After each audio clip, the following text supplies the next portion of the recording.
Hey everyone, welcome back to my channel.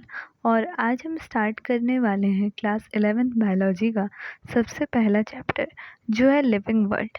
ये chapter थोड़ा theoretical है, लेकिन अगर तुम इसे कॉन्सेप्चुअली समझोगे ना, तो आगे के चैप्टर आपको सुपर इजी लगेंगे। So let's begin the chapter. अब ऑब्वियस सी बात है, आपके दिमाग में ये ख्याल तो ज़रूर आएगा कि इस चैप्टर में है क्या। तो आइए जानते हैं। आप इमेजिन करो कि आप एक फॉरेस्ट में वॉक कर और आपके आसपास ट्रीज, बर्ड्स, इंसेक्ट और ऐसे टाइनी अनसीन माइक्रो ऑर्गेनिजम्स हैं। और आपने कभी सोचा है कि ये जो ऑर्गेनिजम्स हैं, उनको लिविंग बना कौन रहा है, वो कैसे लिविंग है?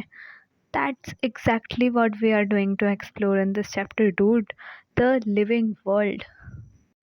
तो हम ना ये जो चैप्टर है उसको 3 पार्ट में डिवाइड करके पढ़ेंगे।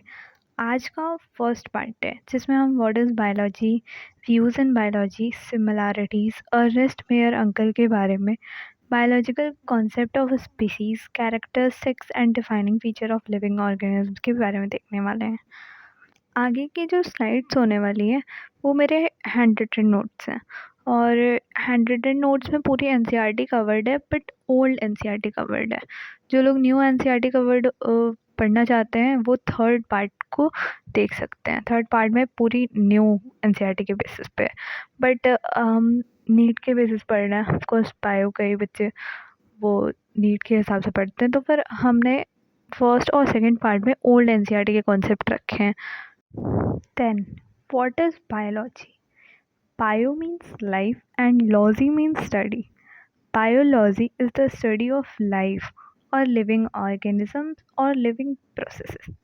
Living world is very diverse, ठीक है?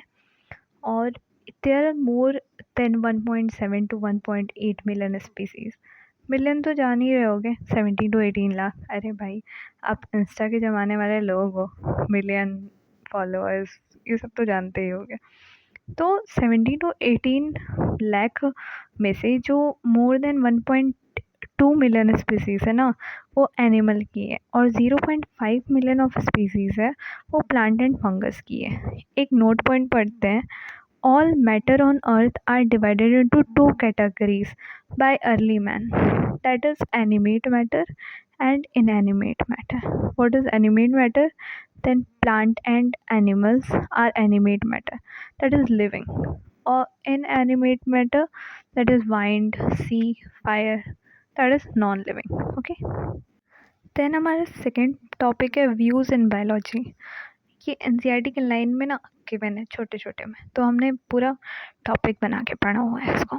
पहला व्यू है anthropocentric view and second view है हमारा बायोसेंट्रिक व्यू।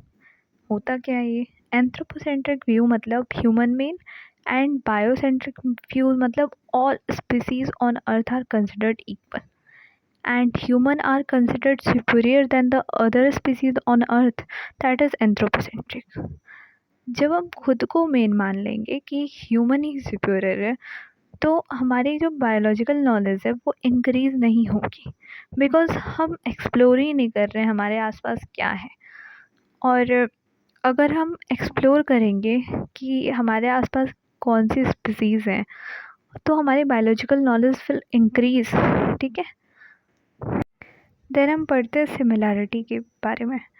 सिमिलैरिटी 2 टाइप्स के होती हैं, वर्टिकल सिमिलैरिटी और हॉरिजॉन्टल सिमिलैरिटी। वर्टिकल सिमिलैरिटी जब हम 2 इंडिविजुअल डिफरेंट जनरेशन में देखेंगे, जैसे कि parent and their progeny. Progeny means बच्चे होते, तो मतलब यहाँ पे जैसे फिगर बना हुआ है, तो मदर और सन के बीच में देखेंगे तो वो 2 अलग अलग जनरेशन है, तो वो वर्टिकल सिमिलैरिटी होगी।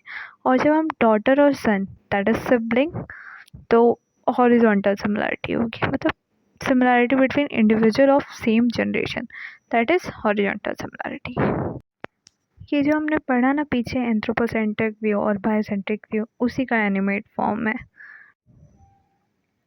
All living organisms on earth, from past, present, future, are somehow similar. Why? Because we all share same genetic material called nucleic acid. Nucleic acid is two types DNA RNA. Majorly DNA होता है और कुछ viruses में RNA होता है। RNA less stable होता है, DNA more stable होता है और आरएनए रिएक्टिव भी होता है। अब हम जानते हैं अर्नेस्ट मेयर के बारे में। तो ये हमारे बायोलॉजी क्लास 11th के फर्स्ट साइंटिस्ट हैं। इनका डेट ऑफ बर्थ 1904 से 2004 था और इन्हें आप सेंचुरी मैन से याद कर सकते हो क्योंकि इनको ना हर चीज़ 100 वाले पसंद थी। तो इनको डार्विन ऑफ 20th सेंचुरी कहा जाता है और रिकॉग्नाइज्ड किया गया था इनको टॉप 100 साइंटिस्ट में। मतलब अगर कोई ऐसी 100 साइंटिस्ट वाली लिस्ट बनी ना बायोलॉजी में तो इनको उनमें रखा जाएगा और इन्हें अलेक्जेंडर कहा जाता है और इनके सर पे 3 ताज हैं बायोलॉजी के। That is Balchand prize, international prize for biology and Crafoord prize. और ये रहा आपका एनिमेशन, ये रहा हमारे मेयर अंकल जी, नमस्ते कर लो इनको। अब अर्नेस्ट मेयर के नोटेबल वर्क भी देख लेते हैं।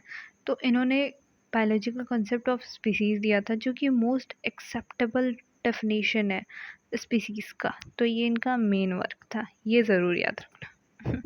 तो जो अर्नेस्ट मेयर ने बायोलॉजिकल कंसेप्ट ऑफ स्पीसीज़ दी वो थी क्या? तो जब मेंबर ऑफ स्पीसीज़ जो आपस में ब्रीड कर सकते हैं और फर्टाइल ऑफस्प्रिंग प्रोड्यूस कर सकते हैं वो स्पीसीज़ होंगे।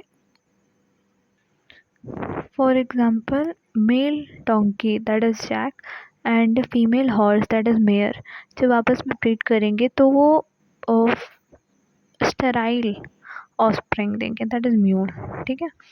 और जब male human and female human जब आपस में ब्रीड करेंगे तो वो फर्टाइल ऑफस्प्रिंग देंगे दैट इज़ ह्यूमन बेबी, ठीक है।